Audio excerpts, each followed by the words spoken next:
Considering private member statements, I call a member for Canterbury. Thank you. Thank you, Speaker.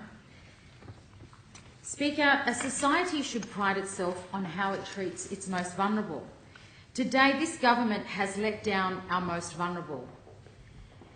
The New South Wales opposition is demanding the Berejiklian government commission an inquiry into incidents of abuse, sexual assault, unexplained injuries, violence and neglect in disability accommodation services.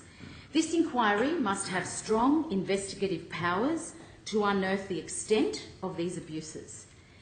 Speaker, in light of shocking revelations on last night's ABC's Four Corners, and I commend Four Corners for this investigation, the Minister for Disability Services, Ray Williams, must reveal to the New South Wales Parliament what he knows about the abuses reported. The people of New South Wales have a right to know what the Minister knows, whether he has been briefed, and what action he has taken to address these disgraceful incidents against the most vulnerable people in our society. As at the 9th of September 2016, the New South Wales Ombudsman had received 1,167 notifications to the Disability Reportable Incident Scheme, which the New South Wales Labor opposition supported the government in its introduction, in its establishment in December 2014. These included allegations by people with disability of abuse, sexual assault and reports of unexplained serious injuries. These incidents included reports of neglect, ill treatment, sexual offences and misconduct. Last year, I asked the then Minister for Disability Services if he had called for an internal examination of these reportable incidents, what his government at the time, the Baird government at the time, what they were doing in relation to these incidents, but he refused to provide specifics. This was at a time when there had been 18 prosecutions for over 1,000 allegations of abuse. As more allegations come to light, I do commend that there has been reporting, but what about the reporting that is not going on, and what is the government doing to take action?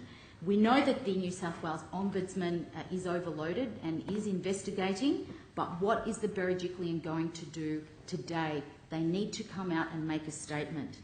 As more allegations come to light, families have every right to question the Berejiklian government's commitment to safeguarding and monitoring the safety of people with disability in New South Wales.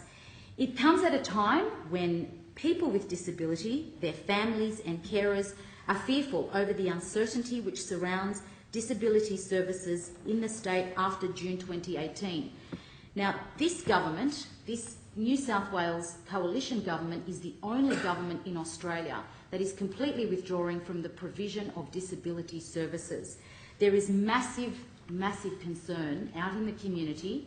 I have been speaking to people with disability, their advocates, families. I have held a roundtable here in the Parliament here a few weeks ago with parents. They are ageing parents. I am calling on the government to listen to what the ageing parents are saying. They are fearful of what is going to happen post June 2018. This is the timeline is reaching us very quickly.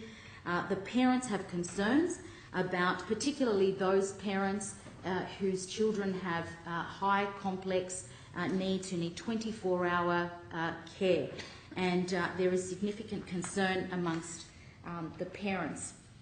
That's why I'm urging the government to take this very seriously. I will give them the support that they require.